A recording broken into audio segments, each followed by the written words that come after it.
পাত্রী দেখতে এসে ভূত দেখার মতো চমকে উঠল অনেক। সে দেখতে পেল কিছুদিন আগে দুই বন্ধু মিলে যাকে ধর্ষণ করেছিল এটাই সেই মেয়ে। অনেক খুব চিন্তায় পড়ে গেল। ইতিমধ্যেই তার বন্ধু নীরব তাকে কানে কানে বলল, বন্ধু, কিছুদিন আগে আমরা যে মেয়েটিকে ধর্ষণ করেছিলাম এটাই সে মেয়ে।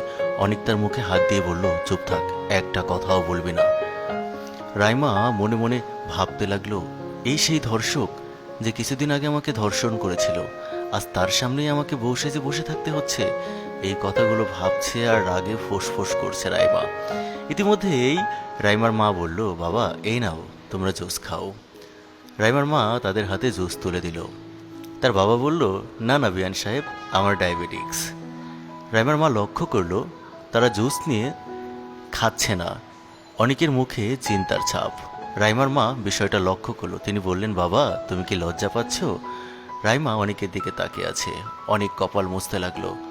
অনেক চিন্তায় পড়ে গেল অনেক। এবার কানে কানে বলল, যদি মোবাইলে ছবি দেখে আসতাম তাহলে আজ এই সিচুয়েশনে পড়তে হতো না। ইতিমধ্যে অনেকের মা বলল, বাবা তোমরা চাইলে পার্সোনাল সামনে গিয়ে কথা বলতে পারো। অনেকের বাবা বলল, যা না, তোরা গিয়ে একটু একাকিত্ব কথা বল। অনিচ্ছার স্বার্থেও অনিক আর রাইমা চলে গেল একাকী কথা বলার জন্য। নীরব খুব চিন্তায় পড়ে গেছে। রাইমার মা এবং অনিকের বাবা দুজনে কথা বলছে। তাদের দুজনকেই খুব খুশি মনে হচ্ছে। বোঝাই যাচ্ছে তাদের ছেলে মেয়ে উভয় পক্ষকে খুব পছন্দ করেছে। রাইমা এবং অনিক এবার একাকী কথা বলতে চলে আসলো। অনিকের মুখে হাত।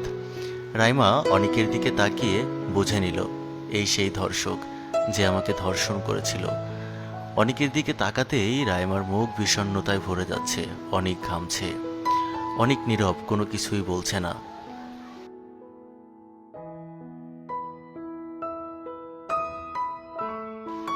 রাইমা এবার এক কদম এগিয়ে এসে অনিককে বলল, কি ব্যাপার, আজকে এত ভয় পাচ্ছেন কেন?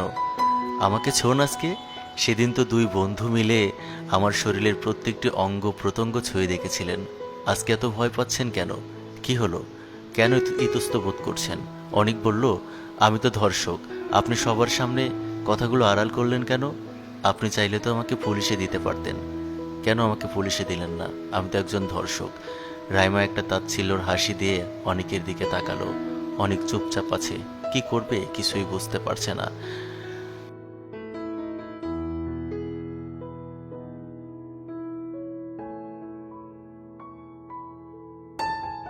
অনেক চুপচাপ দাঁড়িয়ে আছে। রাইমা এবার অনিকের সামনে এসে দাঁড়ালো। অনেক পিছনে ফিরে হেঁটল, কপালে হাত দিল। খুব চিন্তায় পড়ে গেছে। কি করবে কোনো কিছুই বুঝতে পারছে না। রাইমা এবার বলল, কি হলো? সেদিন তো খুব আমাকে ছুঁয়ে দেখেছিলেন, আজকে কেন এত চিন্তা? আমি আপনাকে পুলিশে দিব না, আমি আপনাকেই বিয়ে করব। আপনি জানেন আপনি আমার সাজানো গোছানো একটা জীবন নষ্ট করে দিয়েছেন। এই বিয়েটা নিয়ে কত স্বপ্ন ছিল আমার। অনেক বলল, দেখুন এই সমস্ত কথা বলা বাদ দিন, যেটা হওয়ার সেটা হয়ে গেছে। আমি ধর্ষক, আপনি চাইলে আমাকে পুলিশে দিতে পারেন। আর একটা কথা, আমি আপনাকে বিয়ে করতে পারবো না। আপনি আপনার বাড়ির লোককে বলে আমাকে পুলিশে দিয়ে দিন। রাইমা আকাশের দিকে তাকালো। আনমনে অনেকের কথাগুলো শুনে সে আবারও বলল, না না, আমি আপনাকে পুলিশে দিব না, আমি আপনাকেই বিয়ে করব। আপনিই বলুন, একটা ধর্ষিত মেয়েকে কেউ বিয়ে করে?